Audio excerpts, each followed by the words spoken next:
Hey, Riddle here. I'm a mess. Started my day chainsawing. Just got a new battery-operated chainsaw. And I don't know if you've ever run a chainsaw before, but they can be a real pain in the butt.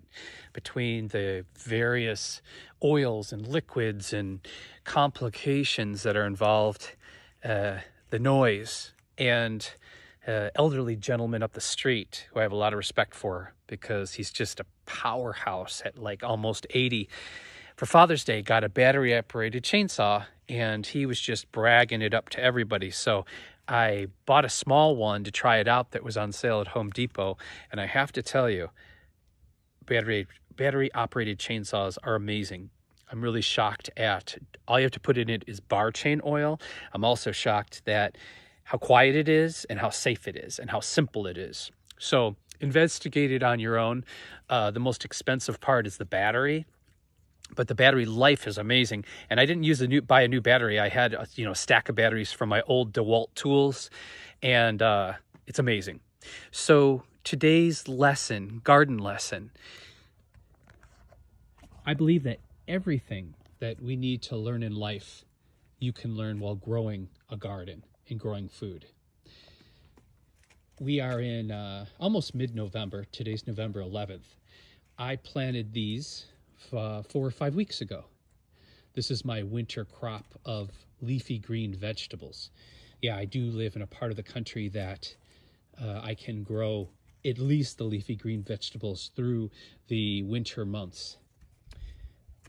As we come over here, these are the herbs, and they're looking like herbs do when you get towards into the fall and winter months. The heavy summer herbs that need lots of heat and lots of sun are fading. Like this little basil looks like it got a little nipped by frost last night. Soon the peppers will be doing the same thing, but I still have pretty nice looking ones to get out here and harvest. This is the old greens bed.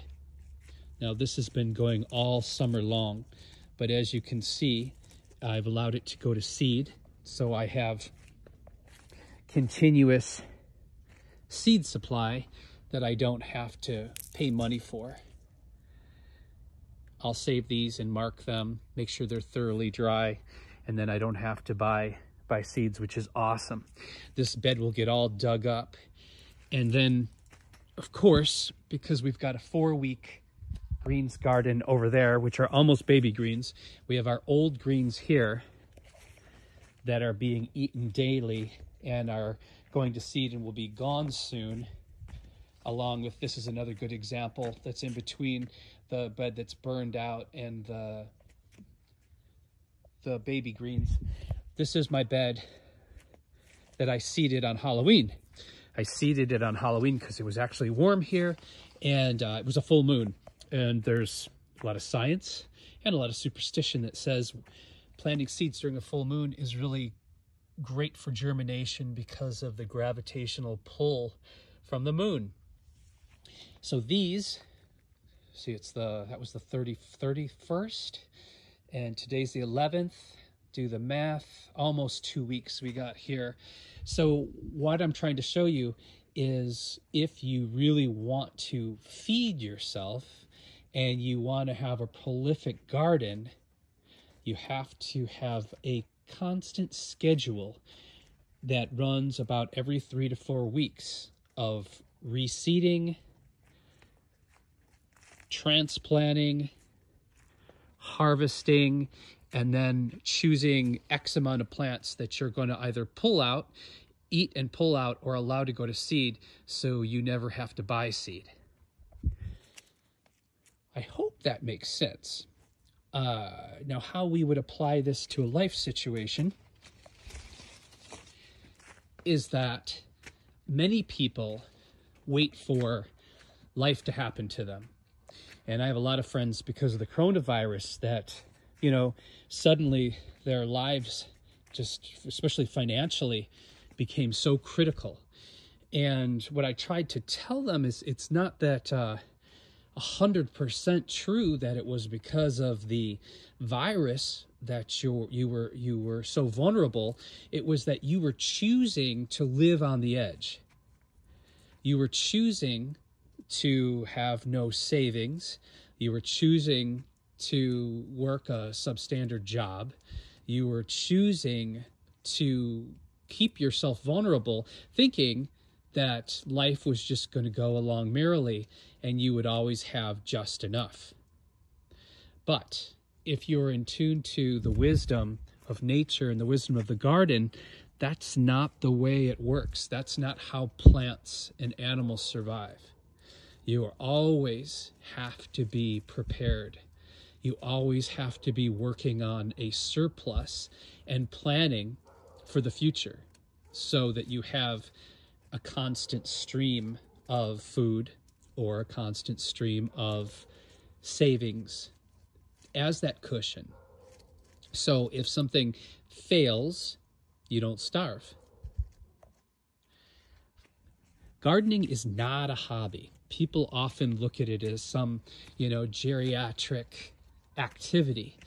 In actuality, gardening is incredibly laborious. It takes a lot of exercise, and it's a discipline. And this is, you will see, if you can keep a garden, if you can grow a garden, and I'm talking about a well-kept garden, a prolific garden, you probably have your shit together in life. You will see that people have these high hopes about growing things, and they will attempt a garden, and just months into it, it will become a insect-infested weed patch. And then you can look at those people's lives, and you can often see an exact reflection of their gardening style in their life circumstances. And that is not a judgment. What that is the teacher. That is the teacher. So, for instance,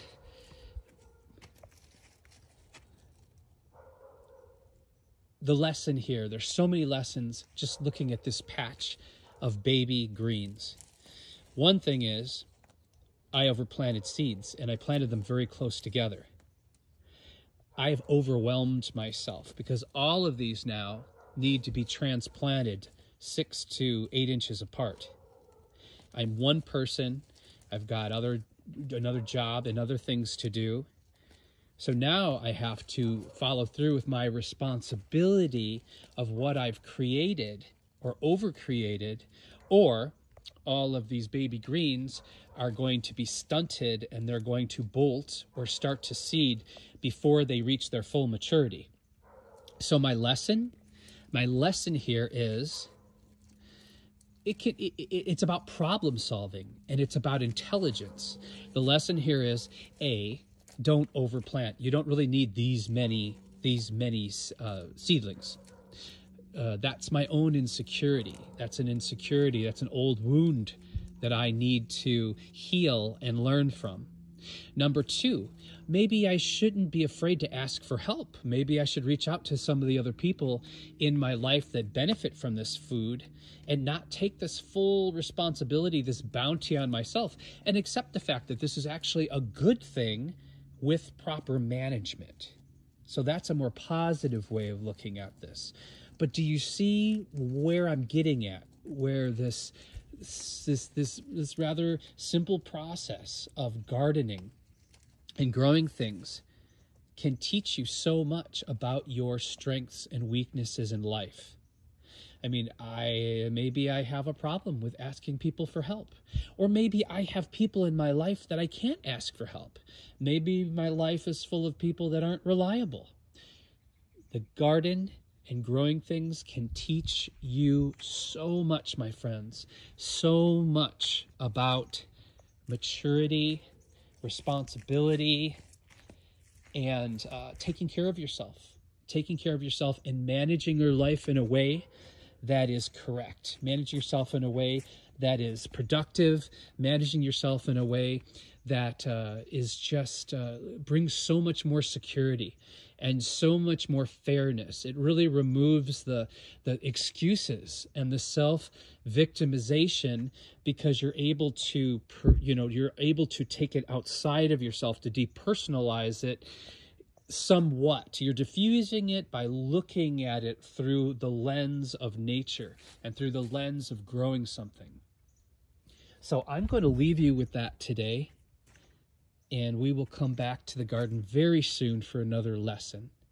And I want to thank you for watching the video this long, and I want you to take care of yourselves and take care of each other, because I believe how we treat each other in the streets is our ultimate reality. And if you could subscribe if you like my videos, I would really appreciate, because that helps. Sharing and liking, that's a given too. Bye now.